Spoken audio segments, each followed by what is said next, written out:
The first Resident Evil 4 came out 17 years ago in 2005 and was published and developed by Capcom.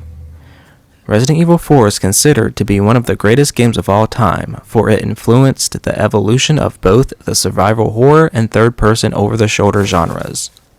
Now, with the resurgence of the Resident Evil franchise through reimaginings of the original games, the remake of Resident Evil 4 was long awaited and had a lot to live up to. Was this going to thrust the series into new heights, or was it going to disappoint the fans for changing too much and not valuing the core of what made the game fun? After platinuming the game, I think Resident Evil 4 sits nicely side by side as a companion piece with the original.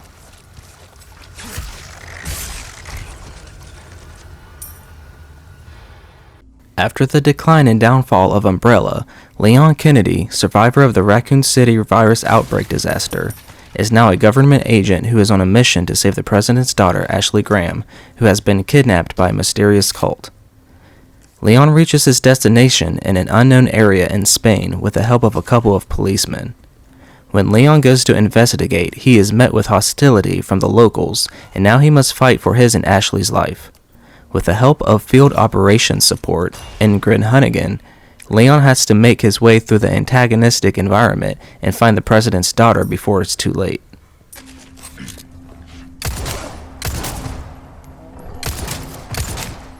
The main objectives of the game are fairly simple. You are in an area and have to find your way to the next area with enemies and traps in your way. Oftentimes you may need a key item to progress, like a key to a door or something to sit on a pedestal to open a way forward. At points, you may have to continue forward and then backtrack to make progress and reach your goal. The tricky part is that there are a variety of dynamite throwing, mace wielding, and teeth baring enemies that stand in your way. As Leon, you can run, crouch, and do a 180 quick turn. Since Leon is well trained in combat, he is very agile. The way he holds and reloads his weapons is even cool. When close to enemies, Leon would take the center axis relock stance, popularized by John Wick. He can jump through windows, kick down ladders, and even parry attacks with knives. A new ability in the remake is the parry, in which you can counter an enemy attack, whether it be an attack from a pitchfork, flying axe, or even a punch.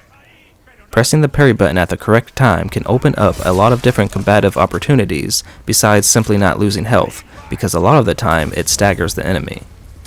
A way to balance this ability is that knives have a durability, and using them too much will break them. Leon has a knife that can be repaired at the shop, but you can find temporary knives that disappear from your inventory when they shatter. Leon can also find a great deal of weapons. Handguns, shotguns, and rifles come in plenty in various styles that carry different stats when upgraded. Some weapons can even be equipped with extra parts to give you even more of an advantage if you can cough up the price and have enough space to carry it. You carry everything in your case, and that can be upgraded as well to give you even more space to carry more things. The remake has added different colored cases that are beneficial in their own ways when equipped. Like the silver case increases the drop rate of ammo, and the black case increases the drop rate of large resources. Speaking of resources, there are small and large scrap-like items called resources, and when combined with gunpowder, another item you can find, you can craft different items like shotgun ammo and grenades. You can learn new crafting items by buying the recipes at the shop by talking to the merchant. The infamous merchant is back in the remake and runs the shop a bit differently. You can buy and sell things normally, but now there is a trading system. The merchant will continually add items to his trading section throughout the game, like treasure maps, yellow herbs, treasures, and even weapons. In order to get these items, you have to use the trading currency, spinels. Spinels were just another treasure to sell in the original, but now they are strictly used for the trading system, which is pretty cool and a nice addition to add more content and strategy to the game, but I feel the way it was done falls flat. You may find one or two spinels in a breakable box or barrel along the way, but the main way to get spinels is to complete the merchant's side quests. Breaking blue medallions, killing rats, and finding lost treasure are the kind of quests you will go on for the merchant, and after completing them, he will give you a different amount of spinels depending on the quest. but these quests are definitely just fluff. I know they aren't supposed to be anything incredibly substantial and serve the purpose of creating more content for the game, but I share a similar feeling with them like I do with the Dead Space Remake's keycard system. It just doesn't sit with me the right way because I feel like a lot of it's just there just to be there, and design-wise, sort of counterpoints the idea of the remake in general. It sort of just feels like content for content's sake because the general idea of remakes is they are supposed to be bigger and better, but filling up remakes with useless stuff just makes it worse. Some of these side quests are actually pretty cool, and one in particular is great. The merchant having a trading system makes sense as well, but I wasn't really fond of it at all design-wise for the remake, especially when some of the quests are repeated and a lot of the trading items were accessible in the original without the trading system.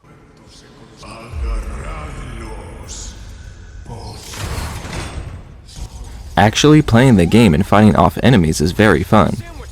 Shooting weak spots on enemies and kicking them while they are staggered feels very satisfying and never gets old.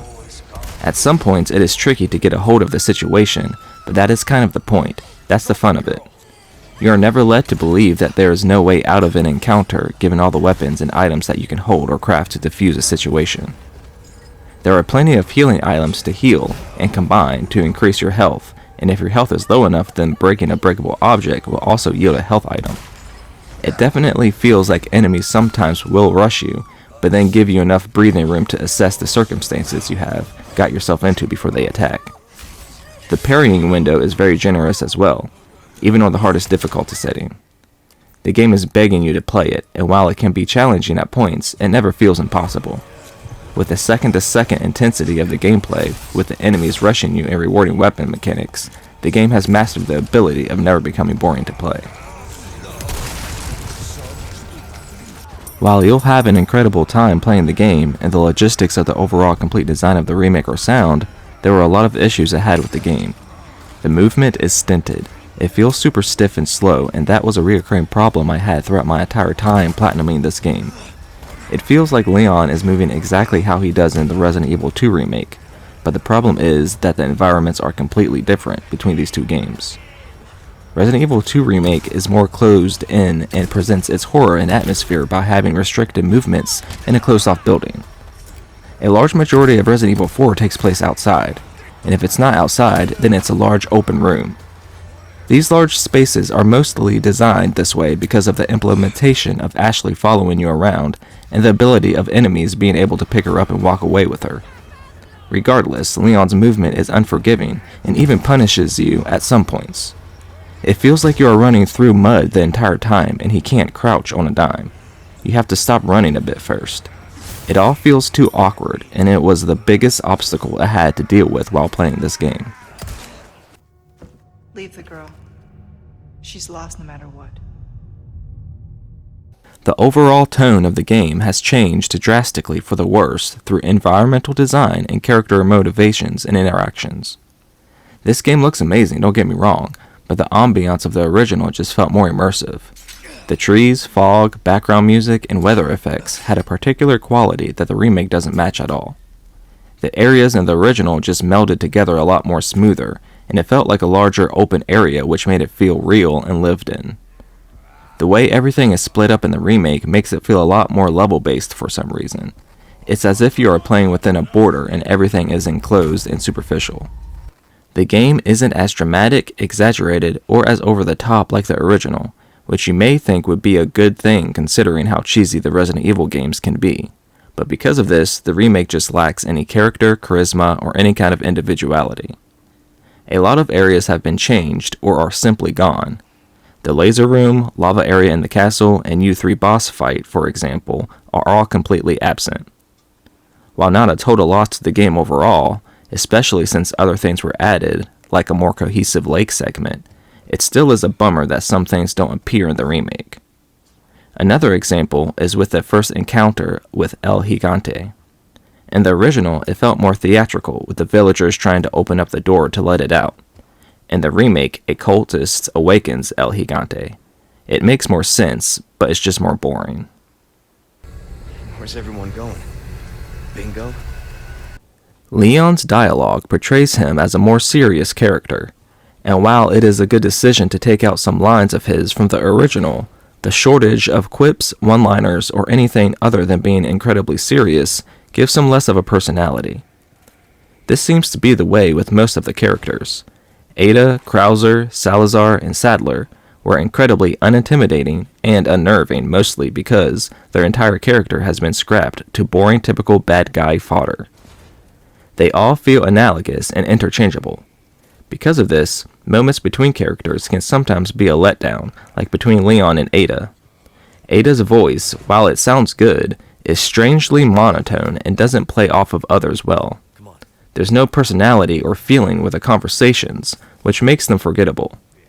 Sadler and Salazar are not menacing at all, and don't have any sort of sass that they had in the original, which sort of skews their motivation and justification of their actions.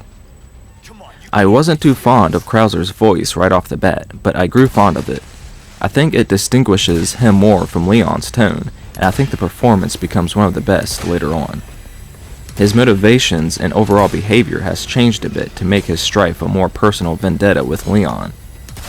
I like the direction leading up to the climax of his story, and the added lore tidbits with him, but Krauser ultimately felt a bit underutilized. Ashley and Louise are the clear winners when it comes to voice acting, performance, and expanded purpose. Ashley can now follow close or scoot back and roam around so she doesn't get in the way. She doesn't have a health bar anymore, and now only has a fallen state, where you have to pick her back up before she gets hit again or it's game over. I never had a problem with her while playing, and her and Leon's conversations throughout the game were endearing and heartfelt. Ashley's voice acting performance is also distinctly the most versatile. Old-fashioned for my taste. Too bad. I think you'd look pretty dashing.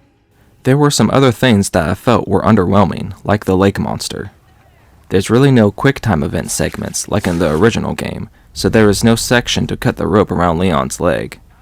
Like I said before, stuff like this just sort of puts a sour note on the overall experience, because there is never any build-up or intense situations.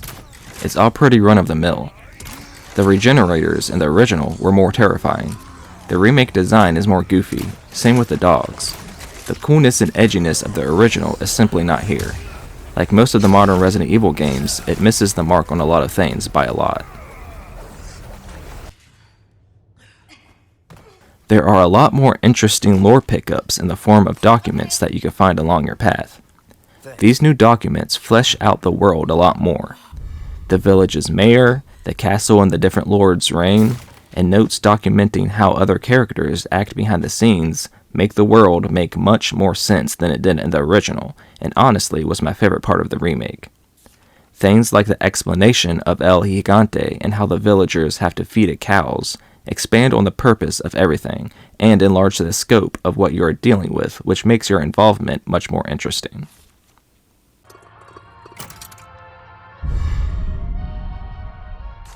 There were some other little things that I enjoyed as well, such as charm perks. These charms are the new reward for doing well at the merchant's target practice gun range, and you can equip 3 to your case. Each charm comes equipped with a different perk, such as getting more ammo when you craft, selling ammo giving you more money, or eating eggs to recover more health. I thought that these charms were a cool addition that in the original meant nothing, and adds a strategic value in your favor for going out of your way to achieve. You can now auto-sort your case, which is very helpful. I know that there's a therapeutic gratification in manually sorting everything in your case to how you may want it, but having the option to do it immediately helps out a lot. I constantly used it in the remake, and it specifically comes in handy when you obtain an item you can't carry. Auto-sorting the case rearranges everything so that new items can fit in the case properly. There is a mechanic with small keys that you can use to unlock locked drawers that bear some nice treasures. The DualSense on the PS5 is notable. The sound when you parry and reload is gratifying. The music is fun and refreshing. There are a lot of little things that I enjoyed that kept me playing, but a lot of the more important things that actually make up the game I feel was incredibly unimpressive for a remake.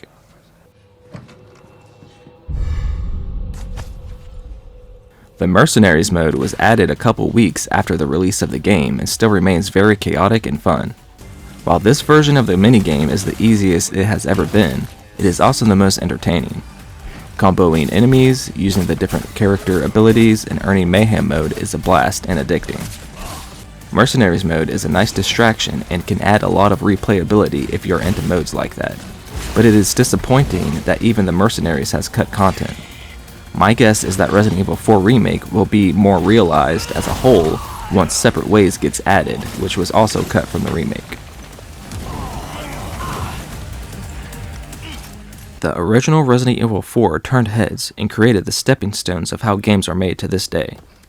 The fun factor of the original through its addicting gameplay is still present in the remake, and once you finish a playthrough, it's very easy to jump right back in and start the fun all over. With that said, the remake doesn't come close in replicating the original's atmosphere, intimidating enemies, and characters' performance. While some nice additions to the gameplay with the merchant gives you a richer experience actually playing the game, the mistreatment of the villains, characters' voice acting, and cut content is too loud, and clearly makes the remake the lesser of the two in those regards. Remaking a successful game always seems to be the right take of things, but if a game is already good, it seems to be hard to fully replicate in a modern way while also adding and changing things to make it better.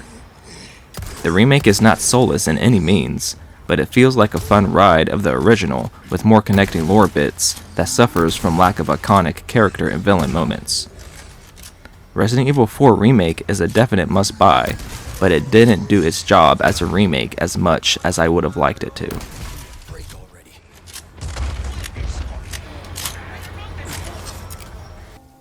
I give Resident Evil 4 Remake a 7 out of 10.